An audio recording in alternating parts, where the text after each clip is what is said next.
Lisa, I'm so pumped to talk to you because we just totally jived on your podcast and I love your energy and I love your story. So I had to bring you on here because I know my audience will absolutely love you and your information too. So welcome. Thank you. We're thyroid sisters. Yes, we are. I mean, once you have that connection that you're in the Broken Thyroid Club, because you can be in it forever. You kind of broke it down for me how some people do get to get off their medicine, but because mine has been I've had it for so long, my gland is RIP, dead. Yeah. But once you have a connection with somebody, which really you look around, driving down the highway, you look over, that lady probably has thyroid disease too. And your mother probably had it if she's chubby. And if your daughter's having trouble conceiving, she probably has it too. Like that's how ubiquitous it is. And that's what really surprises me, Amy, is that I used to lunge at airports and palpate people's thyroids. And my doctor said he had never known an advocate like me. And it's because I said, I know what it feels like to be patted on the leg and told, take another B vitamin. You just gained 10 or 15 pounds. I was 39 years old and they said, this is where you are in life.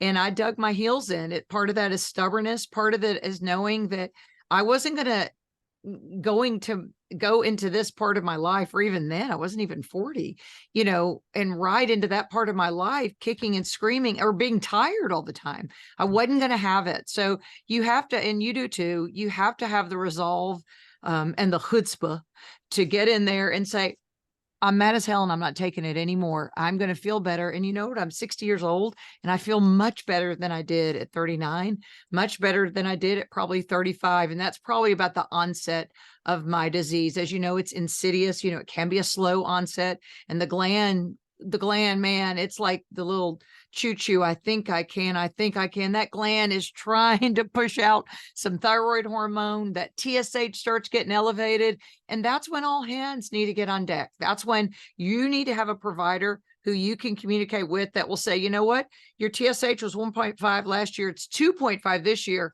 Something's wrong. And I said it for 4 years. No one listened to me. And I hope all their houses burn down by Tuesday. No, I take that back. Because if something happens, then I might be coming back on you. They're right, digging out the podcast. I think that's called motive. I watch a lot of murder shows. That's called motive. I would have motive. So I hope their houses don't burn down. But I hated it that no one listened to me. And that's why I started lunging at people in airports, palpating their thyroids. Because I ask people all the time when I see that the gland is swollen, that's the first thing I do as a health coach. I meet with them via Zoom because thyroid is really it is the gas pedal to the body. Yeah, it is. And how do people respond exactly? Let's say you find someone in the airport, you lunge them and you palpate their neck. I mean, when you give them the information that they might have a thyroid problem, how do they take that? Well, as you can imagine, I'm a little abrasive just by talking to me. I'm not gentle. That's why I love you, though. That's why I love you. I was born in Jersey to Jewish parents. There's just a certain genetic compound in people like us. Our people are in the desert all those years. We have something to fight about. So it's mixed, Amy. It really is. It's mixed results. Many people will have a tear come down it's usually a female. I've really never seen a swollen thyroid on a man. Mm-hmm. And she will say, I've been telling my doctor this for years and no one will listen. Or my husband wants to know what's wrong with me. Yeah. And oftentimes then I give them the quick elevator pitch. Mm-hmm. I get a complete thyroid panel. This is what providers are missing. And then I know it's because of an insurance model and they have 9 minutes with you in 12 seconds. Yeah. It's the old timey way to diagnose was palpating the gland. That's standing behind you. And we're on a Zoom call, but it's right above the collarbone, as you know, and it's taking your fingers and pinching. And the gland will be, sometimes you can see it swollen. So it's obvious to me because I have thyroid eyes to look, I know what I'm looking for. And in the 50s, before the TSH test, which was 1973, so 50s and 60s, your doctor would palpate the gland. And the other magical thing they would do, they would take that little thingy and check your reflexes. Yeah. And if your reflexes were slow, you had thyroid disease. Mm-hmm. And so it didn't matter because it doesn't matter what your TSH is. Everybody tell your doctor to throw the number out. You don't care what a TSH is. Mm-mm. I don't care. I Nope. don't care. I mean, really bore me more and tell me what my TSH is. Yep. And that's all they were checking for me. So the people I talked to, I've only had one out of, I'm saying thousands of people. I've been doing this for 20 years and it's legal people. I do not give medical advice. Right. I just say, if I were you, I would go see a provider who's open-minded about thyroid disease. And that does not include endocrinologists. No. Period. But the one lady said, and let me tell you, I'm right. The one lady said the girl was 17. She was my daughter's friend. My daughter also has thyroid disease, of course, because the apple doesn't fall far from the tree. Mhm. And I could see the gland was swollen, though she was thin. They were probably looking for hypothyroidism when I think hers was working too fast. And she's 31 years old and still can't conceive. Always check the thyroid if you can't conceive.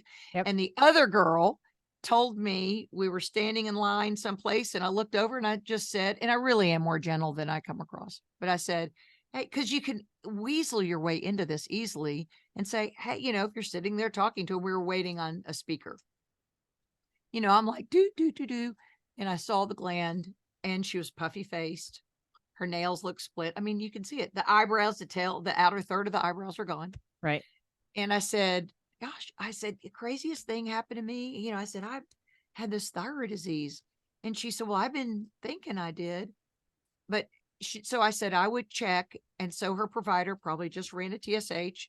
And she was, I'm not kidding, she was 45. She had a heart attack right after that. Low thyroid is a concern and it's a reason for cardiovascular disease in women. So cardiovascular disease in women is not because of your stupid cholesterol panel. Right. It's because you're not treating their thyroids the way you should. And that is actually criminal and abusive. The end. Bam. Mic I'm drop passionate. right there. Yeah, Yeah. I'm passionate about it. No, you can, my listeners have to be able to pick up on the fact that you are like a sister from another mister or something, because they are very similar. They're too much alike right now. They're just too. Right. Then you get it. And that's it. Amy, it's truly, if you can't advocate for yourself, no one else cares. No. Even now, husbands will care because, I mean, truthfully, the sex isn't being put out like it used to be. Yep. Because sexual desire goes down. Fatigue is such a battle. And a woman doesn't feel good when she gains weight. So if you may have a husband who's an advocate or a spouse or a partner who might say, let's look into this. And it was because my husband, I would come back and say, I'd say, well, he'd go, what'd you find out? They said I'm depressed. He goes, you're not depressed. But he said, you're the most tired adult I've ever met. His mother had stage 4 breast cancer and had more energy than I did. Oh. I was 39 years old. She was 69. I was 39 years old and took 2 and 3 naps a day. And I was on Adderall. I was on Adderall because I was needing something to boost my energy. Yep. And that only lasted however many hours because it was short acting. And so they did give me Wellbutrin, which has a stimulant in it. So it gave me a little energy. But y'all, I was still constipated, cold. My hair fell out. So it was a Band-Aid. And it wasn't until I had somebody who palpated my thyroid gland before he looked at my numbers and said, I believe you have thyroid disease. And can I cuss on here? Do you mind? Yeah, no. Yeah, okay. You're free. Okay. Yeah. And I said, I almost said to him, no shit. And he said, why are you looking at me that way? I said, because I've been saying this for 4 years. He goes, let me guess. They said chronic fatigue syndrome or depression. I said, they said depression. Right. And so it was my decision. I was able to wean off the Wellbutrin because I didn't have a depression. There is a depression element with thyroid disease. I don't want women to put to the side. Definitely address whatever you and your provider agree on, but depression was not my issue. It was my thyroid. Right. And then it's not like you had a lack of Prozac. You're right. And that's what we say in kind of the functional medicine space is functional health space. You're not lacking synthetic anything. Right. And so the hormone that I'm on is bioidentical for a thyroid hormone, and it's what works for me. And as we know, bioindividuality, everybody's different. You're juiced up on liothyronine, works great for you. In fact, you helped me with my daughter so I have a little podcast, the Lisa Fischer Said podcast. And that episode drops, I think, next week. And you helped me with my daughter. And so because I went to her, you're such a good problem solver in that you can be totally objective. You do not have big pharma over here incentivizing you. And I take your thyroid fixer. I'm going to get my labs drawn next week to see what it did to my antibodies. That's what I'm hoping.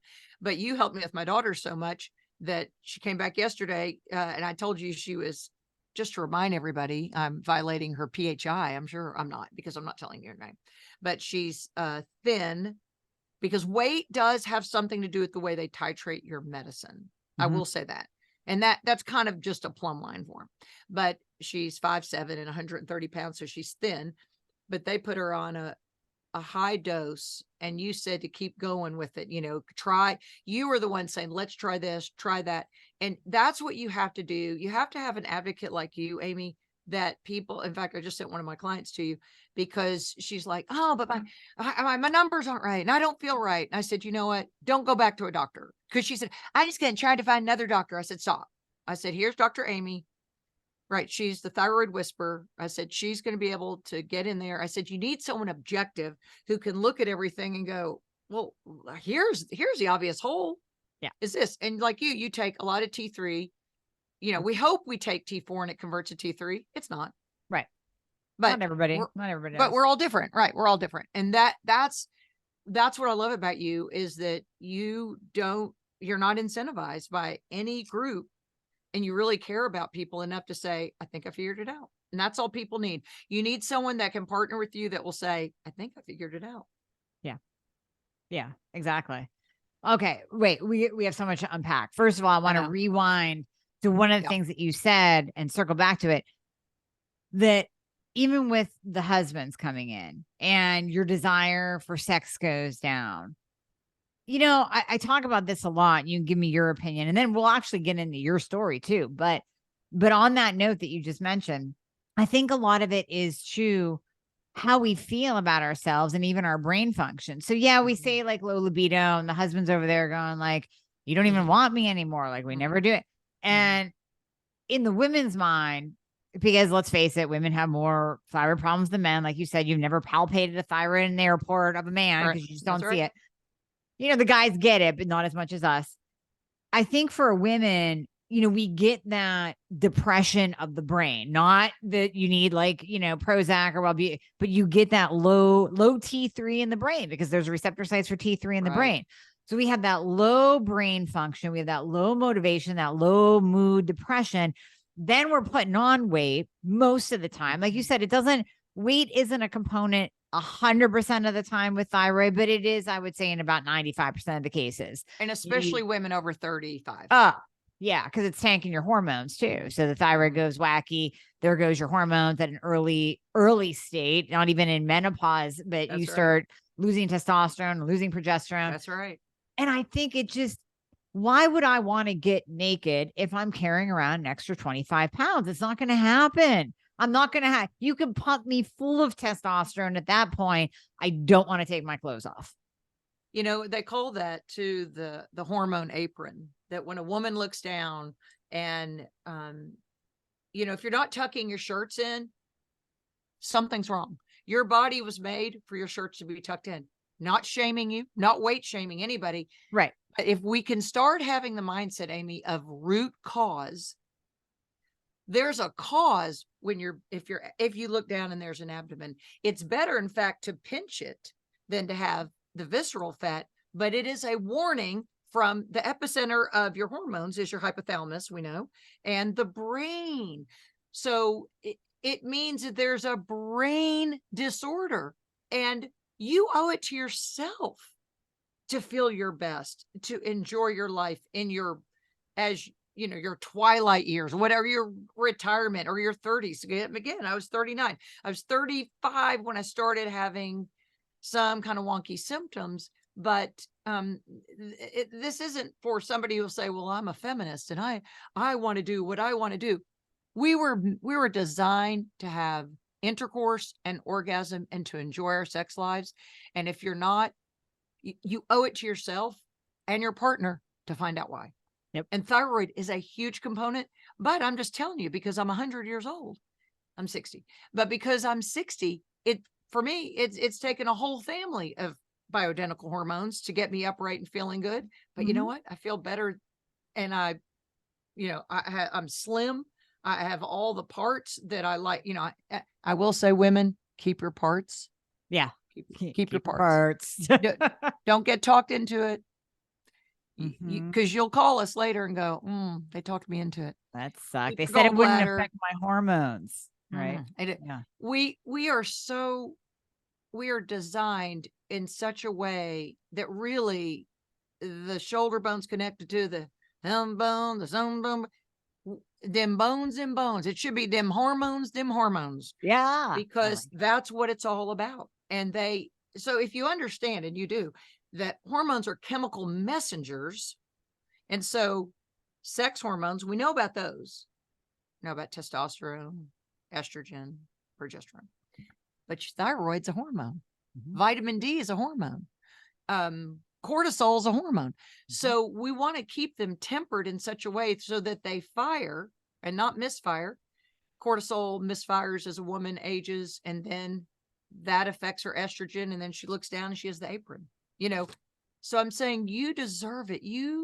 I want the people listening, watching, however you're communicating with this podcast, to be the best whoever they are at this stage in their life and forever. I don't want my kids to think that I'm stuck in a chair and my knees hurt in order to get up to see my grandchildren. I'm going to get my grandchildren. I've got a short little TV shoot in an hour, and then I'm going to get them, taking them to the park. And sometimes they mistake me for the mother because I'm fit. They see my face and go, look good. She might be 60. Look at her face. But I'm saying, you're not 60. Well, thank you. But my point is, I'm fit and I'm active. And I don't want my kids and grandkids to look back and think I'm in a rocking chair knitting booties.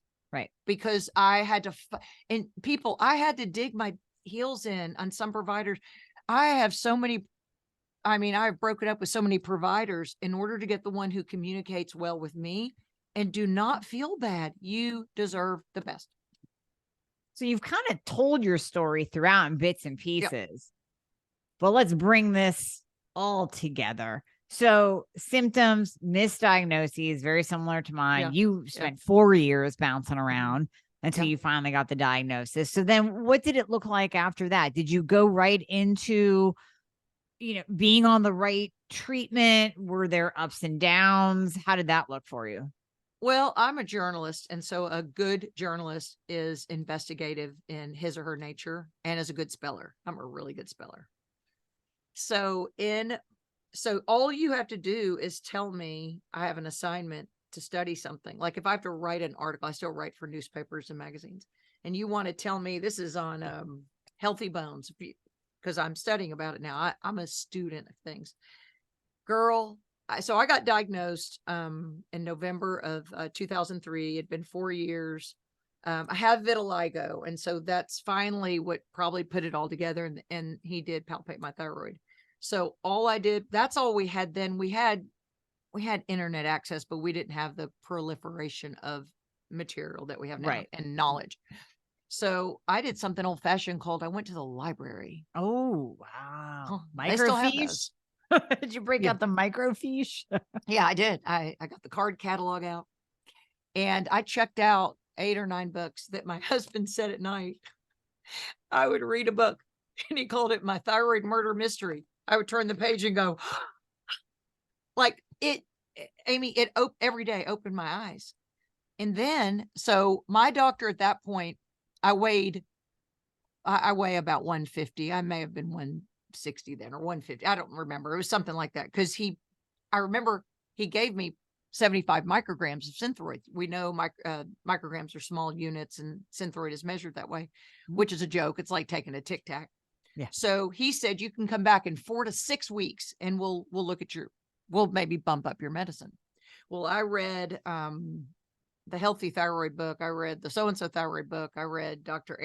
Rita Aram's book. I can't remember who he was. He was a guy in Houston. And he was at the so-and-so clinic. I mean, I read them all. So when I went back in 4 weeks. I asked for lab work before I went in, and I had my books. I mean, I was ready because that's one thing about me. Once I learn it, it's here. And he sat down. He goes, well, everything looks great on 75 micrograms of Synthroid. He goes, everything looks great. Your TSH is 1.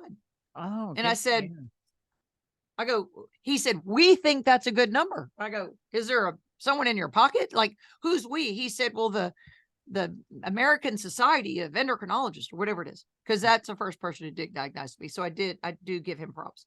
And I said, well, the we at my house don't think I'm doing great, because I said, I've gained weight and I take naps every day and I can do that for free. I don't need your stupid medicine. Right. And I said, could you give me liothyronine? Can you give me Cytomel? He went, oh no, I was 39. I can't do that. Why not? And he goes, well, we're afraid of a heart condition in older women. I go, I haven't even broken 40 yet, dude. Right. I said those words. And he said, and I said, and with my vitiligo, well, why didn't, can't you give me more? Just, I'm trying to, I don't know, sway him in some way. He said, no, in 6 months when you come back. And I went, oh, no, we're broken up. Like, I'm obviously honest. I said, no. I said, you're not going to give me any more medicine. No. And you won't give me I didn't even know about Armor then. I was just trying Cytomel. I mean, he said, no. That's all you need to tell me? No. Hey, it was nice meeting you. Hope things work out for you. Yeah. Then I went down. We used to have phone books, kids, in the 2000s. So I got something called a phone book. Yep. And I started looking up. I called every doctor that I could find in Central Arkansas. We do have a teaching hospital here. Don't recommend, because they follow, a certain model that's not my model for my body. I started calling, and I found an old-timey an endocrinologist who in 2003 was 65 years old. He still gives me advice today. He's 85 years old. Aww. He wanted me to go to medical school. He said he'd never had anyone grasp the thyroid like I did. I said, well, I'm dumb as a fence post. I can't figure out hearts or butts or guts or anything. I said, I got the butterfly shaped gland down to a science. And I called his nurse and said, would you ask that nice doctor in there if he would give me Cytomel? Like, she literally put me on hold. She goes, hold on, hon. She ran in there and came back. She said, no one's asked for Cytomel in years because it had been around. Right. And Armor had been around. Yeah. And he said, you tell her to come in. And my best friend and I went, and we called ourselves the Lucy and Ethel of thyroids. And we called ourselves the Thyroid Support Hussies, TSH, the Thyroid Support Hussies. And he said, good, I love cheap women. I still love him to this day. I could reach out to him right now. And he said, I'll try whatever you guys want. I said, we'll be your guinea pigs. So I did a trial of Cytomel. I do metabolize the way I metabolize. I did get over a place, so I could, and we even thought about compounding it. And then we did Armor, and then we did NP. I mean, he said, okay, so he was 65 then. He had been practicing a long time. Remember, 1973 is when the TSH test was created, and Synthroid magically sponsored all these medical school symposiums. Right. Yep. So your doctor only knows about Synthroid. So your doctor really isn't ignorant, but he's ignorant. He doesn't know the facts. If you don't know the facts, you're ignorant. Mm-hmm. It's not that they're ignoring the facts. They just don't know them. And he said, he goes, and his parents were physicians, his mom and dad. His mom graduated from medical school in the 30s as one like the first female medical students at the University of Arkansas for medical sciences here in Little Rock. And he said, my parents gave thyroid medicine for years. And he goes, you know how they diagnosed you? They'd come around, palpate your thyroid. They would do the test to look at your reflexes. Yep. And he said they'd send you home with medicine. And in 6 weeks, you didn't feel better. Well, it wasn't your thyroid. I go, why can't we do that now? He said, it's just not done. So he did that. And so that's how I found my magical dose for my body weight. Again, I'm 150, 5'8", 150. And I'm on 2 grains, 120 milligrams of Armor, 60 BID. Yep. And then I still do 75 micrograms of levothyroxine, because as you age, you do get frozen shoulder. And that often is correlated with low T4, and bursitis can be. It's also perimenopausal, postmenopausal. So, I mean, I had to fight. I really had to fight for myself. Yeah. But because of that, I really feel like I made a way for other people to do the same thing. A lot of times, Amy, I hear this from women. Well, my doctor won't give it to me. Well, fire him. Well, I go to church with him. I go, I mean, what are they going to do? Null your church membership? They can take your robe Seriously. away and you can't be in choir? I mean, Yeah. just fire them. Yeah. So this is what I say. So you don't care about yourself or your marriage enough. Well, yeah, I do. No, you don't. Or you would do something about it. Oh, I just don't. I'm not a whiner. like I that. had a really, really tough childhood growing up in Jersey, went to New Orleans. My mother overdosed when I was 12. I was sexually abused. I saw some rough things. So I'm tough as a nut. Yeah. And because of that, I'll fight for myself.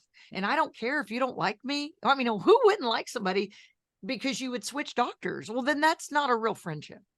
No, not at all. No, I just got off the phone with someone and she was all scared of offending her functional medicine doctor. And it's Whatever. like, Oh and my she paid gosh. her and she's already paid her. And I'm like, okay, but she's not helping you. So Right, you're it's going not to working. lose money, be miserable. And like you said, it's going to affect you as a wife and a mother because you're afraid of offending someone. I mean, Yeah. come on. Yeah. And those early days of thyroid disease, one of the symptoms that really, so I was going to the doctor for 4 years. And probably mine came on after the birth of my third child when I was 35, which Very often common. happens. Yep. And so they just pat me on the legs. I needed a B vitamin and to move on. But one of my real symptoms, Amy, was the brain fog that I thought I had some type of dementia. I mean, because your inability to remember so my job as a journalist, I've been on the air here in Little Rock since the earth cooled, since the 80s. And then I was homeschooling my kids, so I was home more, but I would get asked to fill in like on radio stations or in TV and do things. I said no for about 3 years because I did not have, my job depends on clarity of thought, as does yours. My job, being witty helps and, remembering things. I couldn't remember places' names.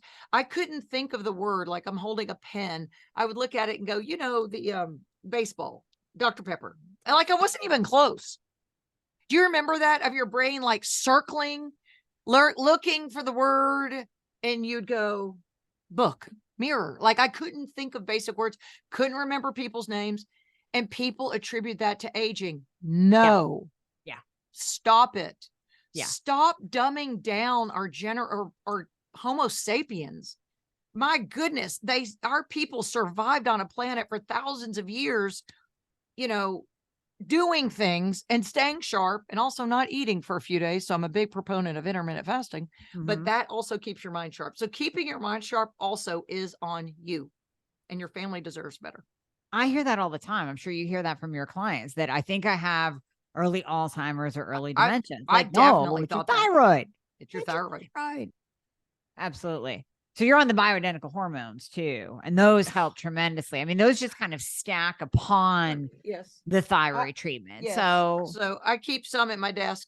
This can go on your girl parts. It can go here. I mean, I'd lick it if I needed to. now what is that progesterone? That's testosterone. That's testosterone. Okay. So I couldn't do because of I've done the gene profiling and all. I do have a slow metabolism in the way I metabolize things. In fact, I have a propensity to be overweight. Yeah. But again, oh yeah, so do I. Yeah. But I'm not. So because of that, I can't metabolize the pellet well. I get fur on my face. Yeah. And acne. So I do this, and I do DIM. I think I don't know if the DIM helps with that. I do spironolactone if I thought, because I don't. I mean, this face is still on TV, so I don't want to zit. I want a beard. Yeah. And I don't want a beard. I don't want a beard. You push your testosterone to dihydrotestosterone, which is going to cause the androgenic effect. Now, have you ever tried the injectable? Do you ever try injectable testosterone? No. What do you think about that? I'll try. I'm such a good guinea pig. I'll do anything. Oh yeah. Okay. We might have to try that on you. Well, here's the thing. If the cream's working, if it ain't broke, don't fix it. That's my motto. So anybody coming in that I'm working with, I'm like, is it working? Is it making a difference? Yeah. Okay. Then we're going to leave it alone. But if it's not working, so what I see with the cream, and we might have to refer back to your labs too and how you feel, but what I see with the cream Some women do beautifully. Like we'll see their total testosterone go to 100, 125 on the cream. Others, I will see it move from a 30 to a 33 in 3 months. It's like, okay, something's going on here. Either you're not rubbing it in right, or it's not compounded right, or the cream just isn't for Oh, you.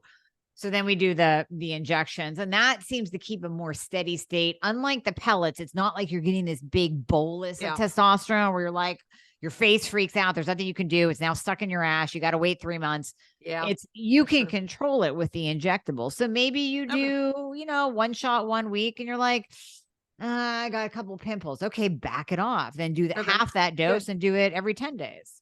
I think my testosterone last time was about 95, 90, 95. I'm Oh, well, that's good. postmenopausal, so yeah, I feel good. Yeah, And that's good. then progesterone, as you know, your doctor or any provider doesn't like to hear a woman having any vaginal bleeding postmenopausal.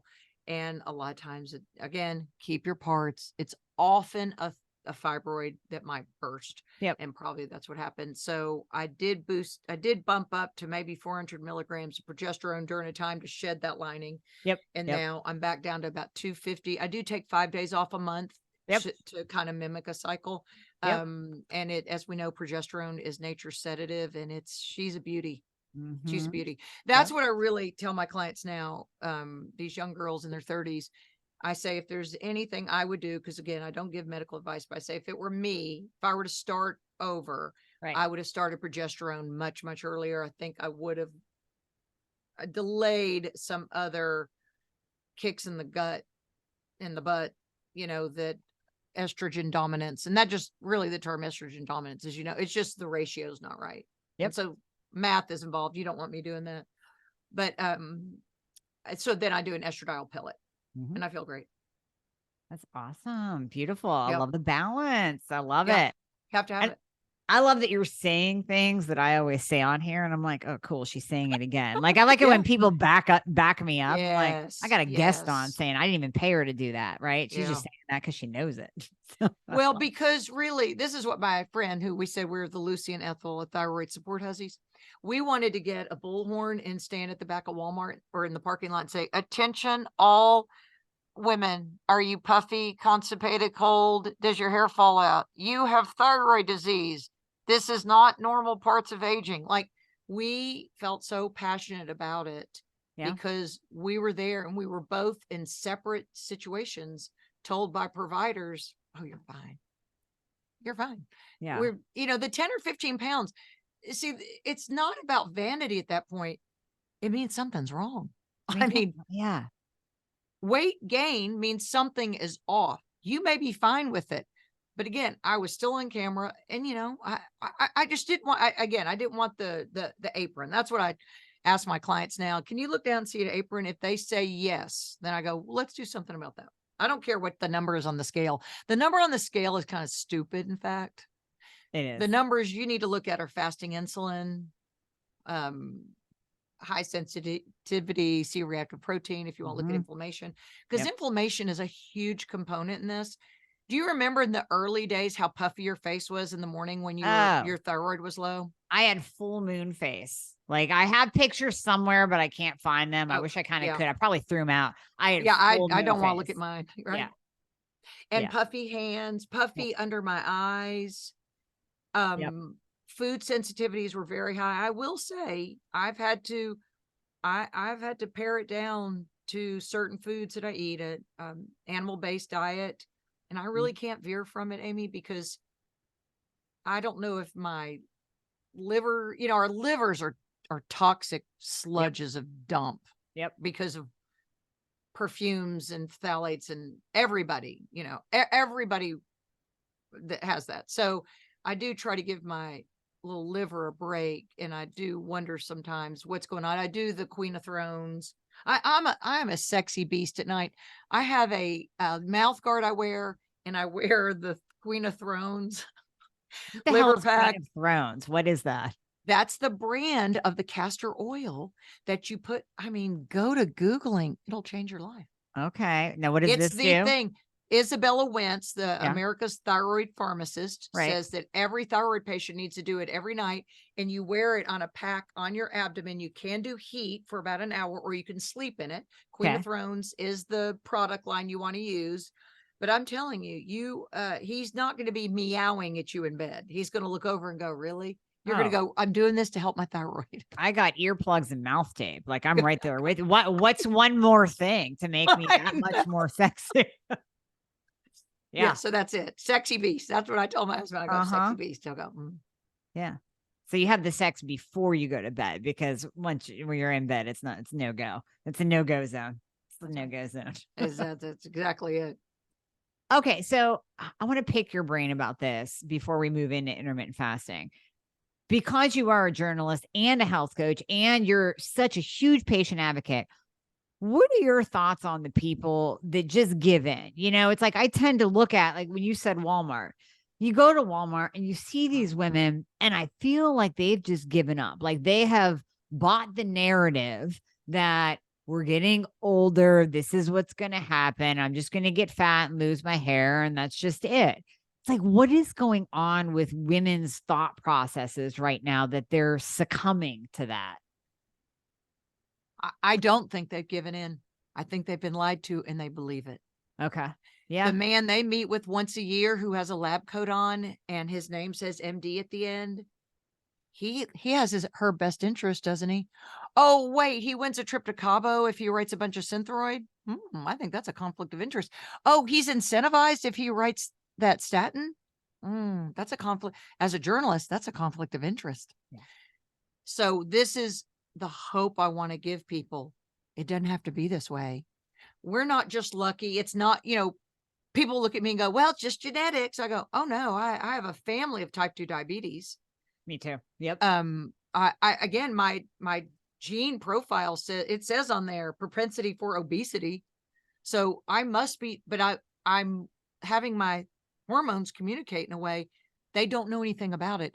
And if you talk to them about hormones, they don't realize thyroid is a hormone. That again, cortisol is a hormone. Cholecystokinin is a hormone. That's the hormone that, and leptin are the ones that tell you push the Fruit Loops away. In fact, don't eat Fruit Loops. Right. But their doctor told them that meat is evil and milk is evil. And then they follow the New York mayor who's trying to do meatless Mondays for children. So you want children to have low IQs? Because what builds your IQ? Protein and fat. What Joe Biden, he needs to eat a steak. He does. He does. Because dementia, we know he has some cognitive decline. Doesn't matter what political party you're in, right? Yeah. It doesn't, I'm not saying, if you have eyes and ears, if right. you have eyes and ears, right. He needs to eat a steak because your brain needs fat. And we're learning that. Dr. Dale Bresden and all, on and on and on, these people that are thought leaders. Yeah. Mark Hyman, I hope, can talk some sense into Capitol Hill. He's trying to change the food pyramid. Hey, people, if the government tells you to do something, do the opposite. Oh my God. I hear that all the time. Yeah. You do. Do the opposite. Do the opposite. 100%. So that's it. I don't think they've given up, because a lot of times by the time, and again, I attract women in my age group, 55 to 65. There's often a lump in their throat and a tear when we meet, when I tell them things, because they're like, you mean you want me to quit you mean I should quit my statin? I go, I don't make your decisions on your healthcare. You do. They go, you mean I can't? And then they say, you mean I can't quit my statin? I go, it's your body, your choice. Don't you remember? Isn't that what we learned during the pandemic? Right. I said it. Yeah. Absolutely. Yeah. You can choose what goes into your body. How about that? That includes the arms here, those long needles. Those things. Yeah. All the things. All the things. So all the things. Just in fact, it's hard for me to stay off social media because the stupid people, the people who are ignorant, who don't know the facts, will say things like, hormone replacement will cause cancer. And I'm like, dude, where have you been? Where have you? Oh, you're watching NBC. That's where you've been. Right. Because if you've opened your device and you do a Google search on the Women's Health Initiative in 2002, it was debunked in 2006. Yeah. And so it makes me crazy when they're on some type of social media, a group, Little Rock has its own Little Rock Power Women, and they'll say, oh, you can't take that because you'll get cancer. And I can't, my thyroid's fine. My doctor said, and I go, oh, Well, I'm so Lisa, cynical. you know what? That's okay because they're going to be dried up and old and demented and have heart disease anyway. So they won't have a real strong club in another year or two. No, that's You let exactly them right. think that. That's right. So after my mother overdosed when I was 12 in New Orleans. I was raised in Newark, went to New Orleans. I came to Arkansas. My cousins raised me. And he was an attorney, and he and his wife was my first cousin. That's who raised me. They always said that the people who came in for divorces in their 40s, the first question my dad always asked was, have you had a hysterectomy? Every time, Amy. The woman would go, yeah, but I don't like him anymore, and he's not the man for me. And they're the ones. So that was in the 80s. They started telling me things like, keep your parts. They were way ahead of their times. And they also told me I did not immunize my children because of them. And I homeschooled my children because of them, because they were way ahead of it on advocating for yourself, the decisions you make for your family. Right. Yep. But so that's why keep your parts. Yep. I mean, how many times they go, well, someone told me my great aunt had uterine cancer. I go, what does that have to do with you? I mean, that's up here and it turns right. It's not even you. And it's epigenetics. We now know it's what you're doing to turn the genes on or off. Quit eating packaged foods, get some sunlight, go have sex, have an orgasm. And you know what? You'll like your husband better tomorrow. Yeah. The more sex you have, the more sex you want. You do. And whenever I do a libido episode, I always end with, sometimes you just have to participate. Now, I mean, you need a non-dry vagina to do so. So that's where the estrogen is going to come in. But sometimes you just have to participate. And then the more you do it, the more you want it. Absolutely. Right. And just real quick, I have to say this. The Women's Health Initiative, like you said, it was debunked in 2006. If your doctor is still telling you that hormones cause cancer, it means he hasn't opened a book since 2006. Hello. Exactly. Maybe that's a red flag to fire your doctor. Right. No, I hear that still all the time. In fact, one doctor here, who his wife she had breast cancer, and he's a BioT provider. So he does bioidentical hormone replacement, and she has the pellet. He has they measure and do. And he's the one who asked the question. I'm sure you've asked it, but I didn't think of it this way until he asked it. He goes, Lisa, when do you think your sex hormones were the highest? And there were two women. I was with the pharmacist. And I said, puberty. And she said pregnancy. He goes, do you know anyone in puberty that has breast cancer? Bingo. No. Exactly. Yeah. Anyone. Now, 1 in a million may get pregnant and have breast cancer. I'm not making a blanket statement, but he said, so the women with the lowest estrogen have the highest breast cancer? There's your correlation. Yeah. Simple. Didn't even need a big expensive study to do that. You can go into any high school and be like, how many of y'all have breast cancer? Right. None? All right, cool. You know? And their estrogen, everything works. All their hormones are communicating beautifully. Now go to an AARP meeting and be like, how many of y'all have breast cancer? Exactly. Yeah. You know, the other thing I'm seeing too, because I'm really now into the metabolic method of cancer treatment. That's a mitochondrial. Yeah. That means you don't have to have chemo and radiation. You can do ketogenic diet and fasting. That scientific Dr. Tom Seyfried, I've had him on my podcast. He's brilliant. And he's also in the philosophy. Dr. Jen Simmons says this. I think you were just on her podcast. Yep. I love her because I love redheads. She said, and I think this is brilliant. It's the urgency that they give these women when they sit down. They have stage 1 breast cancer. We all have stage 1 breast cancer, probably. Right. And she said, what I resent is the urgency of, we've got to do something right now. No, you don't. People need to step back. They need to tweak their diet. And that means you've got to get carbs, packaged foods out of your diet today and stop feeding yourself. Stop with the insulin resistance. And then look at it of, you know what? I can probably, there's a chance you could reverse this, because you know what causes cancer? The treatment for cancer. Yeah. Radiation causes cancer. Yeah. Well, I don't get x-rays at the dentist, Because you know what I say? No, thank you. Right. They go, Lisa, you have to do this. And I go, says who?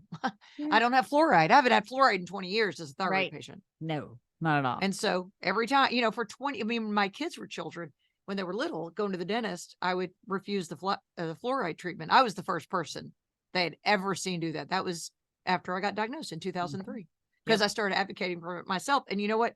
I was the one able to diagnose my own children, because my daughter, who has red hair, that's why I love redheads, she would take her hair and spell her name Sydney on the bathtub wall. And she was 13 and she wore a parka in September.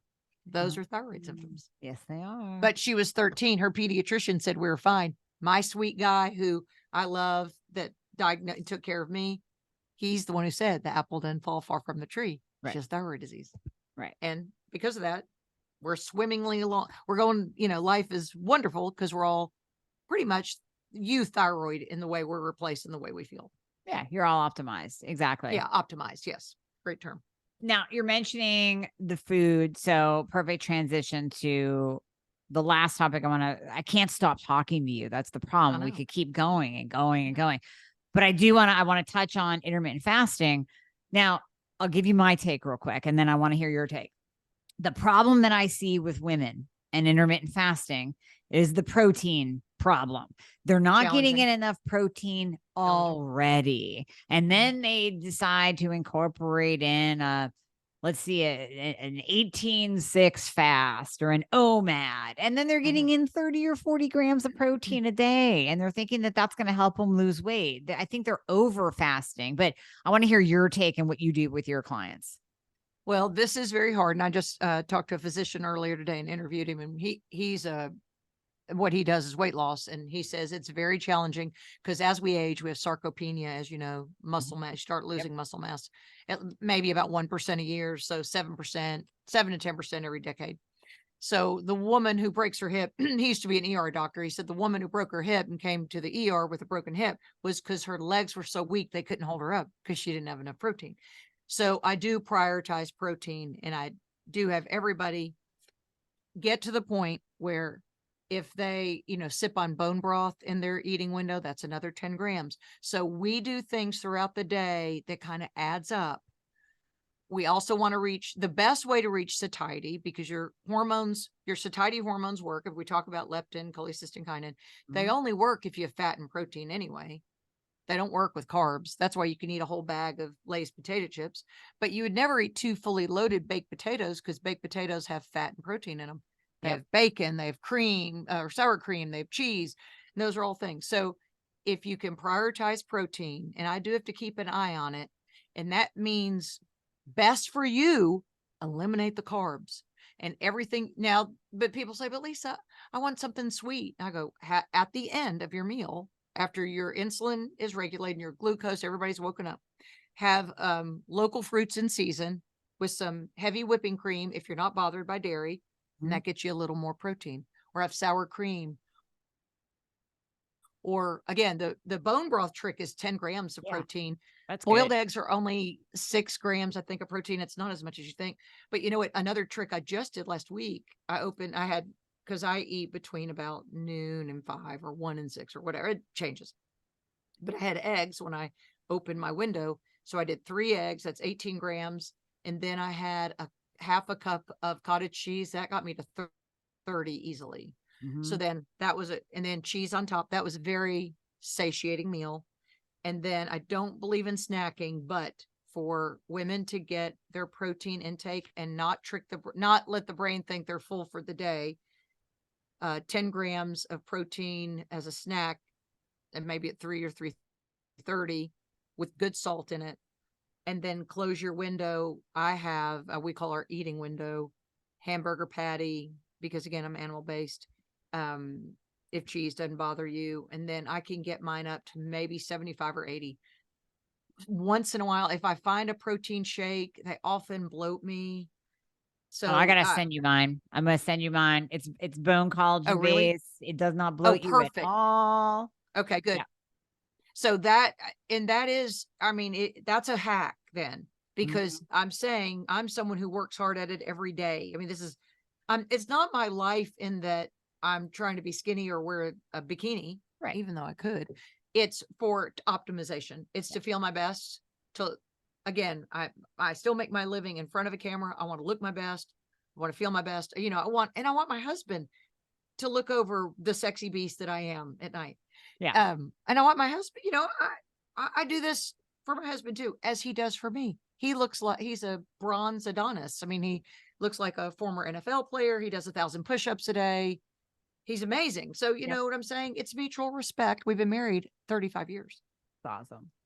That's so awesome. No, that's a great way to do it. Actually, I really like how you lay that out. It's challenging. I'm telling you, it's challenging, and I keep an eye on it. But if you cut out the carbs, your body has to have something.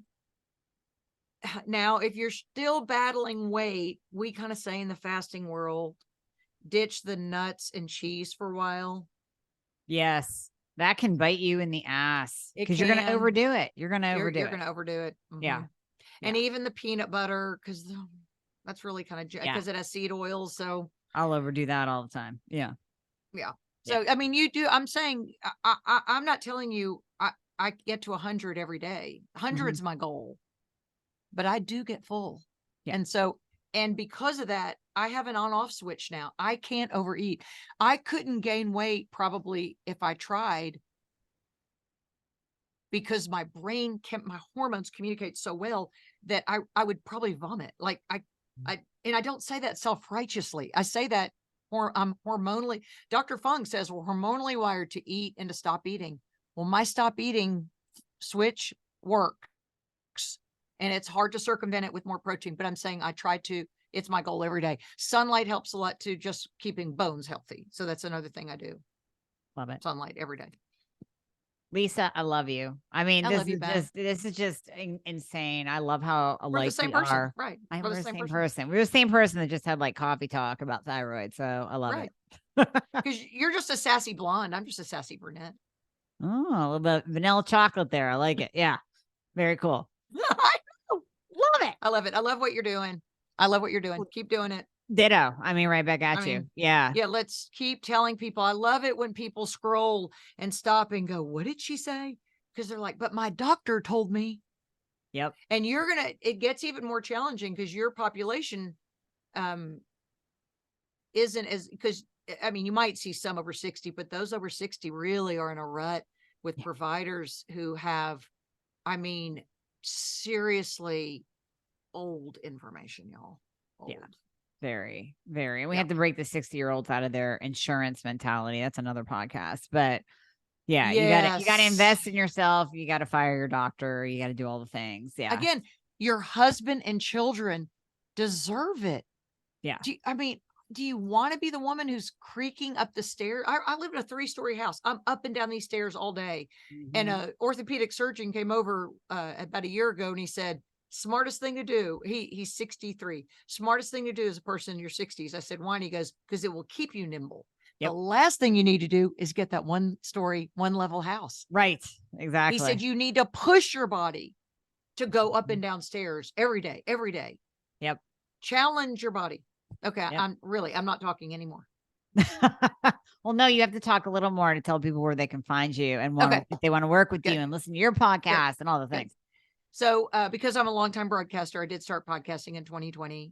And I was on the radio here for so long that people would say, because I advertise for all the businesses, I'm the Oprah of Arkansas is what I say. I would advertise for these businesses and they'd say, well, why did you shop at Cecil's? Because Lisa Fischer said. So my podcast is Lisa Fischer said. Like, why did you do it? Because Lisa Fischer said. So that's like, doctors heard about me so much, they would stop me on the street and go, you send another client, and they came because Lisa Fischer said. Because I'd say, advocate for yourself. So my podcast is Lisa Fischer Said podcast. I have one with my gay husband, my gusband, and it's the Lisa and Larry show, and it's so fun. It's 30 minutes of frivolity, and we talk about what a gay man and a straight woman would talk about. It's so fun. God, I have to listen to this. It's so fun. I mean, it is so fun. I mean, he's so close to our family. We love him. But my website is lisafischersaid.com. My Instagram, Lisa Fischer Said. On X, I'm Lisa Fischer Said, because that's why. And that's how people reach out to me. Thyroid is obviously my passion. Fasting is a passion. And now hormones are my passion. Yep. Because I want women to feel better. I want happy husbands. I want happy wives. I want happy partners. I want happy moms and dads. And if mom ain't happy, ain't nobody happy. So true. So true. Oh, girl, I love this so much. All right. We're going to have all your links in the show notes, of course. Okay.